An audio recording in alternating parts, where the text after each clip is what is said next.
Assalamualaikum, Bismillahirrahmanirrahim, इय्याका नअबुदु व इय्याका नस्तईन। Welcome to learn CS with Aftab. और आज हम डिस्कस करेंगे चैप्टर नंबर 2 यूज़र इंटरेक्शन का। टॉपिक है हमारे पास ये assignment and relational operators in C language. तो चलिए हमने थोड़ा सा एक्सप्रेशंस को डिस्कस किया था, हम थोड़ा सा हाईलाइट कर लेते हैं बिकॉज एक्सप्रेशन जो है काफ़ी इंटरकनेक्टेड है इसके साथ।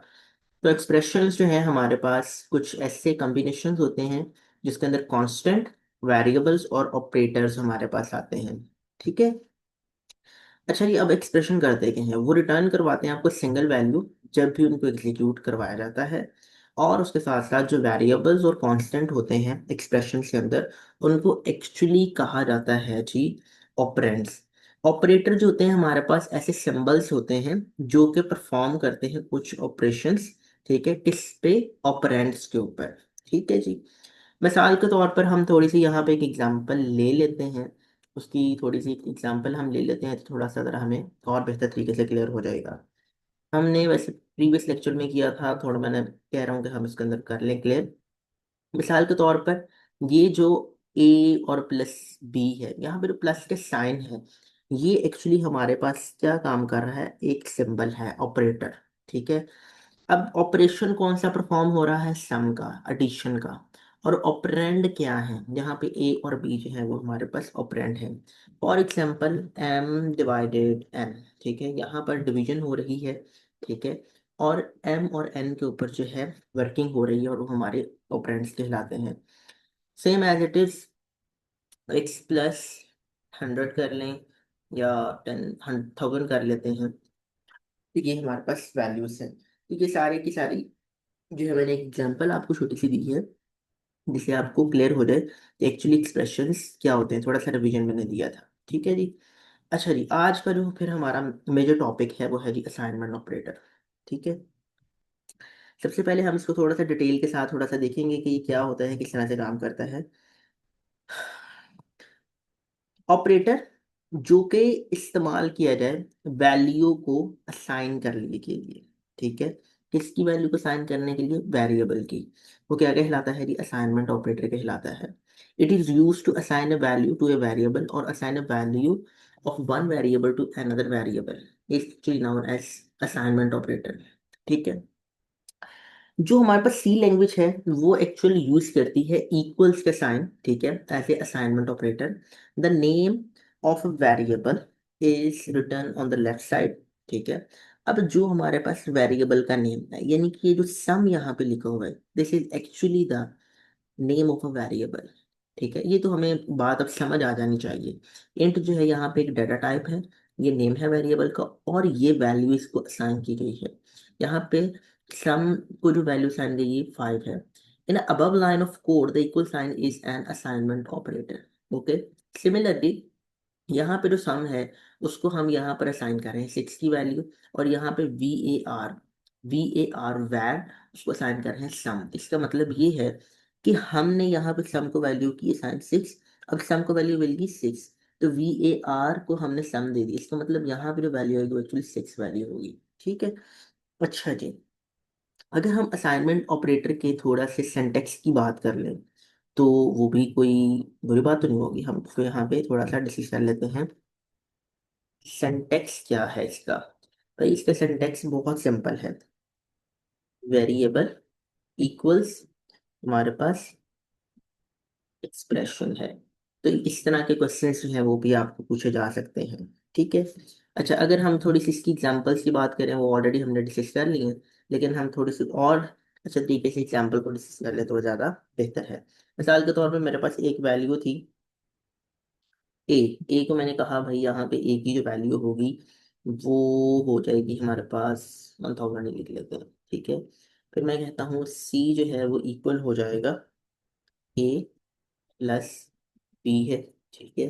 और फिर मैं कह देता हूँ कि जी जो हमारे पास की वैल्यू है एक्स की, उसको आप असाइन कर दो सी माइनस डी प्लस 10।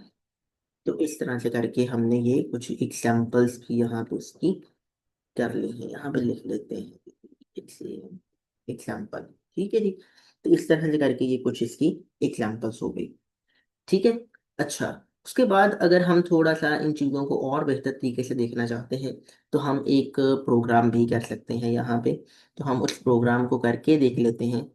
उससे पहले हम देखते हैं कि नेक्स्ट स्लाइड में हमारे पास क्या चीज़ मौजूद है। एग्जैक्टली यही प्रोग्राम हम जो है वो करके देखना चाहते हैं।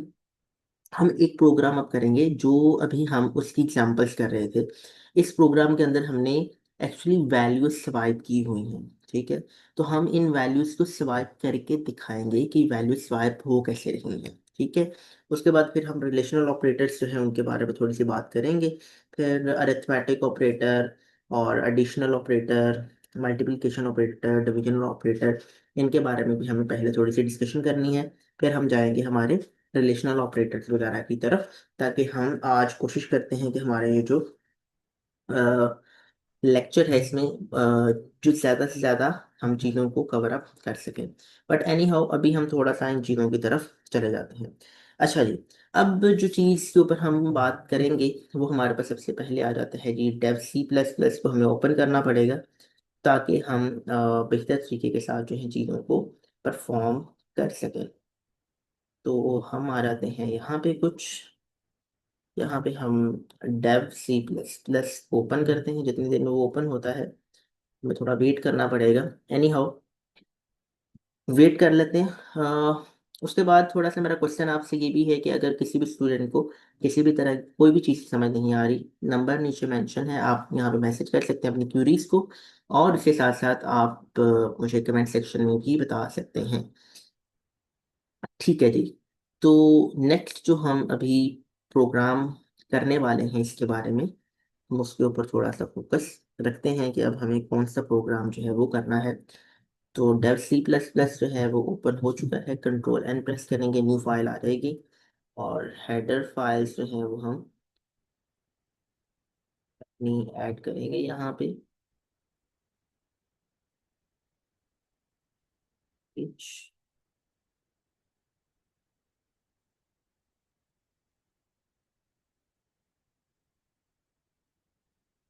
उसके बाद हम यहाँ पे लिख लेंगे, और यहाँ पे हमारे पास मेन बॉडी कहलाती है। अच्छा जी। मेन बॉडी के अंदर हम क्या करेंगे, कुछ इस तरह से इंट ले लेते हैं, जिसमें हम कहते हैं ए है उसकी वैल्यू 2 है। सिमिलरली अगर हम चाहें तो इसी के अंदर कर सकते हैं, बी की वैल्यू हमारे पास है 3। ठीक है। और एक और वेरिएबल ले लेते हैं, टेम्परेरी वैल्यू इसके नाम से। ठीक है। उम्मीद है कि इसमें अभी तक कोई एरर नहीं होगा। प्रिंट एफ डबल कोटेशन में लिखेंगे हम वैल्यूज बिफोर डब्ल्यू चेंज करने से पहले वाली जो वैल्यूज है हमारे पास वो। फिर हम लिख लेते हैं यहाँ पे प्रिंट एफ। उसमें हम लिख देते हैं कि हमें जो ए है वो हमारे पास आता है जी इक्वल्स परसेंटेज जो इंटीजर की वैल्यू है। तो हम कहते हैं उसको प्रिंट करवाओ, सॉरी उसको प्रिंट करवाना है। और उसके बाद मैं कहता हूँ बी की वैल्यू है उसको भी, वो भी इंटीजर की वैल्यू है, उसको करवा दो। और फिर हमारे पास आ जाएगा, इस न्यू लाइन में आ जाओ। और यहाँ पे हम और कमेंट कर देंगे उसको इस तरह से कुछ। ठीक है। फिर मैं कह देता हूँ यहाँ पे कि हमारे पास एक वेरिएबल था, यही था, यस। मैं कहता हूँ इसको ए की वैल्यू अलॉट कर दो। ठीक है। और जो ए है वो एक्चुअली इक्वल्स हो जाएगा बी के। थोड़ा सा यहाँ पे आप समझिएगा। और जो बी है तो उसको आप इक्वल्स कर दो इसके। ठीक है। मैंने सारे वैल्यूज असाइन कर दी हैं, और अब मैं कहता हूँ प्रिंट एफ करवा दो। किसको करवाना है, अब उन्हीं सारी वैल्यूज को जो मैंने वहाँ पे लिखी है, वैल्यूज आफ्टर स्वैपिंग।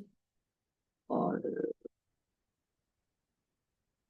मुझे थोड़ा सा एक चेंज करना है, उसमें अभी कर देता हूँ ताकि मुझे बाद में ना करना पड़े। इधर भी कर देते हैं साथ ही। स्टेटमेंट टर्मिनेटर आ जाएगा और फिर मैं कहता हूँ प्रिंटर। मुझे यस, मैं इसी से काम चला लूंगा अपना। इसी लाइन को मैं यहाँ से एज इट इज कॉपी कर लेता हूँ और इसको कैंसिल कैंसिल कैंसिल, इसको हम इसी तरह से लिख लेते हैं खुद ही से। अच्छा जी, ए की वैल्यू हमने कहा कि वो एक इंटीजर है। यस, इंटीजर है। फिर हमने कहा बी जो है वो भी एक इंटीजर वैल्यू है। और साथ मैंने कह दिया कि भैया इसको न्यू लाइन में ले जाओ और यहाँ पे आर्गुमेंट कर दो ए और बी पर, और इसको स्टेटमेंट खत्म कर दो। और यहाँ पे तो के C H, sorry, statement terminate control S. अभी हम यहाँ पे लिख देंगे पी 2.6 और सेव। फिर मुझे यहाँ पे इसको एग्जीक्यूट करवाना है, कंपाइल एंड रन। अभी हम देखते हैं कि इसका क्या रिजल्ट्स हमारे पास आ जाते हैं। ठीक है जी, वो भी हमारे पास इसके रिजल्ट्स आते हैं। अच्छा जी, अब आपने एक थोड़ा सा डिफरेंस महसूस करना है, महसूस करिएगा और समझिएगा भी। हमने कहा जी वैल्यू बिफोर स्वैपिंग, ए को वैल्यू मिली थी 2 और बी को वैल्यू मिली थी 3। आफ्टर स्वैपिंग ए को वैल्यू मिल गई 3 और बी को वैल्यू मिल गई 2। जो वैल्यू ए के पास थी वो बी के पास चली गई और जो बी के पास थी वो ए के पास चली गई। अब डिफरेंस देखिएगा, हमने यहाँ पर इंटीजर अनाउंस किए और वो जो इंटीजर हमने अनाउंस किए सबसे पहले हमने कहा ए की वैल्यू 2 है, बी की वैल्यू 3 है और एक टैप, एक हमने वेरिएबल डिक्लेयर करवा दिया। ओके, यहाँ पे हमने कहा कि जी यहाँ पे वैल्यूज की स्वैप करवानी है, न्यू लाइन में लेके चले गए। उसके बाद हमने कहा कि ए जो एक इंटीजर है, बी भी एक इंटीजर, न्यू लाइन में ले जाना, आर्गुमेंट करना है सिर्फ ए और बी के ऊपर। ठीक है, यहाँ पे आके मैंने कहा जो ये टैंप है इसको आप ले जाओ ए के ऊपर, यानी कि जो टैंप है उसको वैल्यू मिलेगी ए की। ओके, ए मैंने कहा बी के इक्वल हो गया, यानी कि ए यहाँ पे जब आएगा तो उसको वैल्यू मिलेगी बी की, यानी कि जो बी की वैल्यू ये वाली है यहाँ मिलेगी। और जो बी है वो इक्वल हो गया टैम के, और जो टैम था वो इक्वल था ए के। तो जो ए ये बी की वैल्यू थी कौन सी मिलेगी, ए बनेगी। ठीक है जी, तो वैल्यू उसको वहां पे मिलेगी। अब जब मैंने यहाँ पे उसको लिखा आफ्टर स्वाइपिंग, वही वाली वैल्यू उसको फैच किया और उसके ऊपर एग्जीक्यूशन करवा दी। तो आपने उसके बाद उसके रिजल्ट्स देख लिए। ठीक है जी, नेक्स्ट हमारे पास आ जाते हैं मेरे भाई रिलेशनल ऑपरेटर्स। रिलेशनल ऑपरेटर्स क्या होते हैं? रिलेशनल ऑपरेटर्स का मतलब होता है कि आपने एक्चुअली दो वैल्यूज को डिटरमाइन करना है। ठीक है, कि उनके दरमियान में क्या ताल्लुकात हैं। ठीक है, means compare to values determine the relationship between these values. आप कंपेयर करेंगे दो वैल्यूज को इस बात का तयन करने के लिए कि उनके दरमियान में क्या ताल्लुकात हैं। ठीक है, आई मीन सिर्फ वैल्यूज तक की बात है। C language allow us to perform relational operators on numeric and char data type. Okay, C हमें इस बात की इजाज़त देती है कि हम परफॉर्म करेंगे रिलेशनल ऑपरेटर्स किसके ऊपर, न्यूमेरिक और चार डाटा टाइप पे। ठीक है, अब वो क्या करते हैं, आइडेंटिफाई करते हैं कि वो जो वैल्यूज हैं वो इक्वल हैं, नॉट इक्वल हैं, ग्रेटर देन हैं, लेस देन हैं, लेस देन इक्वल्स तो हैं वन अनदर, आपस के अंदर। ठीक है जी, रिलेशनल ऑपरेटर जो सी लैंग्वेज के अंदर होते हैं किस चीज़ के लिए इस्तेमाल किए जाते हैं, जैसे मैंने भी बताया कि वो आपके रिलेशन न्यूमेरिक और करेक्टर डाटा टाइप्स के लिए इस्तेमाल किए जाते हैं। यहाँ पे रिलेशनल ऑपरेटर के मैंने कुछ सिंबल्स दिए हैं और आगे उनकी डिस्क्रिप्शन दी हैं कि जो रिलेशनल ऑपरेटर होता है उसमें एक हमारे पास डबल इक्वल का साइन आता है। जो डबल इक्वल है इसको मतलब एक्चुअल में होता है इक्वल्स होना। ठीक है, जो सिंगल का मतलब इक्वल का साइन आता है इसका मतलब ये है कि वो वैल्यू अलॉट कर दी गई है उसको। ठीक है, अच्छा, एक्सक्लेमेशन मार्क इक्वल्स का मतलब है नॉट इक्वल। ठीक है, उसके बाद जो ये साइन हमारे पास आता है ये वाला, where is my cursor, yes, ये जो हमारे पास साइन आता है इसका मतलब ये है ग्रेटर देन है, और जो दूसरा साइन है वो लेस देन है, और फिर ग्रेटर देन इक्वल्स टू और फिर लेस देन इक्वल्स टू। ठीक है जी, assignment and equals to operator, the assignment operator is this while the equal operator is this. ठीक है, असाइनमेंट ऑपरेटर मतलब यहाँ पे आप किसी वेरिएबल को वैल्यू असाइन कर रहे हो, और इक्वल्स ऑपरेटर हमारे पास ये आता है। In C language this operator is used to check the equality of two expressions. अगर दो एक्सप्रेशंस की आपने इक्वलिटी देखनी है, बराबर है या नहीं है, तो इसके जरिए होगा। Where as this assignment operator assign the results of expression on the right side to the variable on left left in side. ठीक है, तो इसके मतलब जो एग्जांपल मैंने दी है, ए इक्वल्स 5, इसका मतलब ये है ए को वैल्यू असाइन हुई कौन सी, 5 की। और 5 इक्वल इक्वल का मतलब है कि 5 और 5 की वैल्यू जो है आपस में एक दूसरे के बराबर है। ठीक है जी। एक छोटी सी एक्टिविटी थी जिसमें मैंने कहा 3 की वैल्यू, एक्स की वैल्यू 3 है, वाई की वैल्यू 7 है, find the Boolean result of the following expression. अगर हम देखें 2 + 5 7, ठीक है, और फिर मैंने कहा ग्रेटर देन 7, ठीक है, तो क्या हुआ कि हमने जब वो बात कही, सॉरी 7 कह दिया, वाई, तो वाई की वैल्यू है 7, ठीक है, तो वो बराबर, वो ग्रेटर देन तो नहीं है, ठीक है, इसका मतलब वो फॉल्स हो गया। x + 4, तो x की वैल्यू क्या है 3, 3 और 4 कितना हुआ 7, तो 7 जो है वो इक्वल है, y की वैल्यू 7 एग्जैक्टली ट्रू है। उसके बाद मैंने कहा x not equals y - y, तो y की वैल्यू है 7, 7 में से 4 माइनस किए 3, तो 3 जब हमारे पास आ गया तो यहाँ पे हम क्या कहेंगे, वो इक्वल्स नहीं है, तो ऑब्वियसली ऐसे ही नहीं है, एक्स इज नॉट इक्वल, ठीक है, उसने कहा नॉट इक्वल, वो इक्वल नहीं है, जबकि वो तो इक्वल हो रहा है, तो इसका मतलब कि फॉल्स हुआ। वाई डिवाइडेड बाई 2, तो जब हम इसको डिवाइड करेंगे, उसकी जो वैल्यू लिखेंगे, तो वो हमारे पास रिजल्ट आ जाएंगे सिमिलर, तो ट्रू हो जाएगा। इसी तरह माइनस जो है 1 लेस देन है किससे, एक्स से, तो एक्स की वैल्यू तो 3 है, बिल्कुल ऐसे ये ट्रू हो गया। तो यहाँ पे भी एग्जैक्ट हम जब उसके ऊपर एक्सप्रेशन अप्लाई करेंगे तो वो ट्रू हो जाएगा। सो ये हमारा आज का टॉपिक था। उम्मीद है कि आपको ये सारी की सारी जो चीज़ें हैं आज के टॉपिक में डिस्कस होने वाली, वो सारी चीज़ें समझ आ चुकी होंगी। हाँ, अगर आपको कोई सवाल है तो ज़रूर पूछें, बिकॉज जितने सवाल आप पूछेंगे उतना ही आप सीखेंगे। अपना बहुत ख्याल रखें, दुआ में याद रखें। अल्लाह ने के बाद।